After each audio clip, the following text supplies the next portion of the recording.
liking these mini videos, they're easy. So I just started a board change. As you can see, let me just clean that. Better? Bit better. Just started a board change. As you can see, there was a piece of plasterboard I've had to cut out there. Meters literally on the other side of the wall, so I'm gonna have to. These don't need upgrading, but they're all. These wired to black, so it's nice to just keep them blue and brown, isn't it? And luckily there was an isolator on this one. I'll show you. And these literally go to the other side of the wall, and then go to where the meter is. And then obviously we've had some additions. This is a big old hob. For some reason he's got it on a 63 amps. Okay, diversity not taken into account on that one, so I'm putting that on a 50, and I'll show you what that does in a minute. Yeah, general crap. Just gonna try and space this off, mount it on here. Then the client is gonna put cupboards up, so I've got to try and get this board within 600 of that wall, so it falls within the middle of a wall cupboard, basically. Yeah.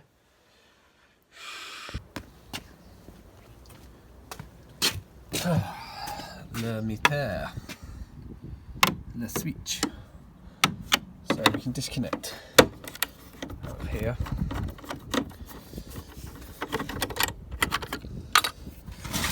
We got a flathead. Great.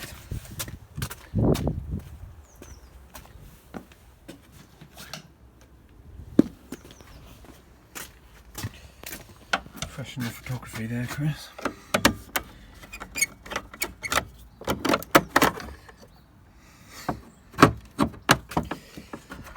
This sun, really lovely.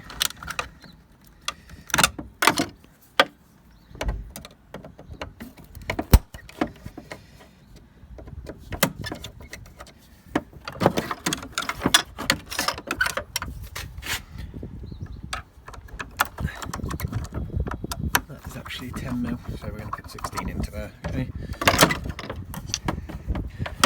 Lovely.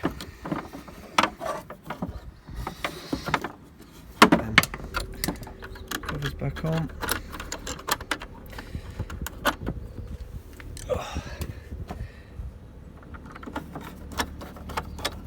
Fire retardant meter board. So that's nice to see. So it looks like asbestos, but it isn't. It's an actual board they've put in, fire resistant. It's like Asbestolux, I think they call it. Make that safe. Get in. That'll do for now. Okay. So even if that's energised, can't do now. Right. Let's get these out. So I've had to cut this massive gap because there is a measurement. We've got to be. I have to check my regs book. I'll put it on the screen now. If I edit this on my computer, if not, you have to look it up. But there is a measurement that you should be away from a gas pipe. There was the gas bond, but it's useless there. It's not within 300mm of the gas meter, which is out there. I've had to cut this plasterboard out, and then I can mount my board up, etc. Testing out this ring final circuit. I think it might be kitchen. It's very short ring main. I can tell that because we've only got 0.25 on the neutrals, and then I've got 0.26 on the lives, but I've actually got an open circuit on the earths.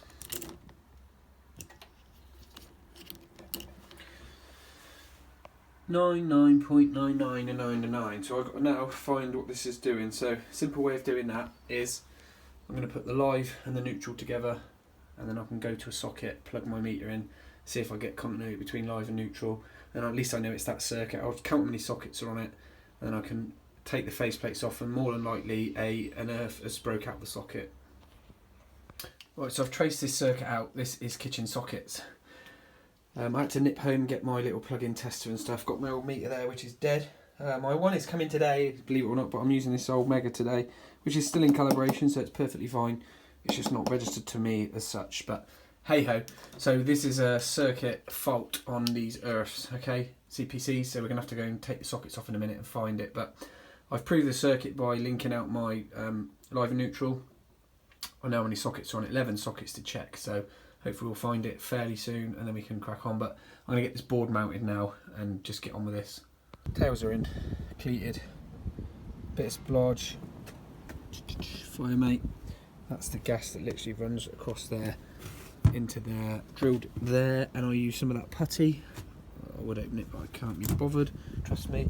And I've sealed the hole with fire mate. Don't know what that's doing. Just put that on that screw.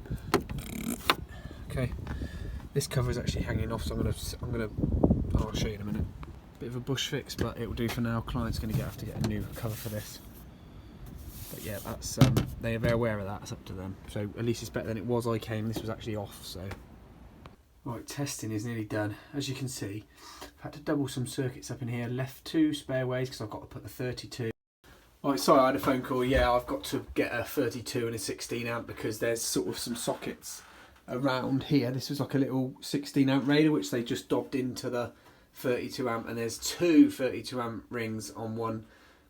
They've obviously moved it about and on the old board and chopped it in there, so I'll need to get another 32 to split that one and a 16 for that. And then the immersion I've just left coiled up in the back there because he's not using it. See it taped up there.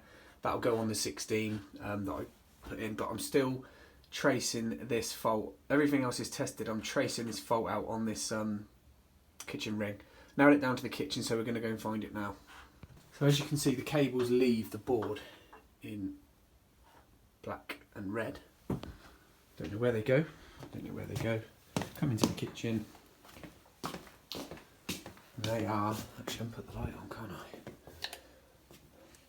The lights are on. These spotlights the other day.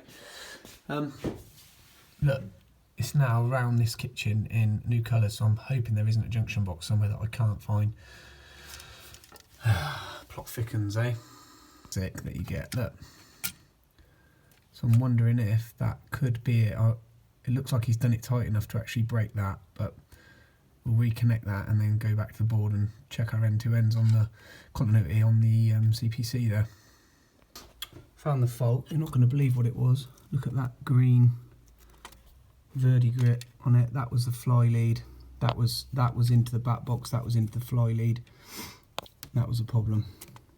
Bloody epoxy thing. What a bloody nightmare this one has been. Done.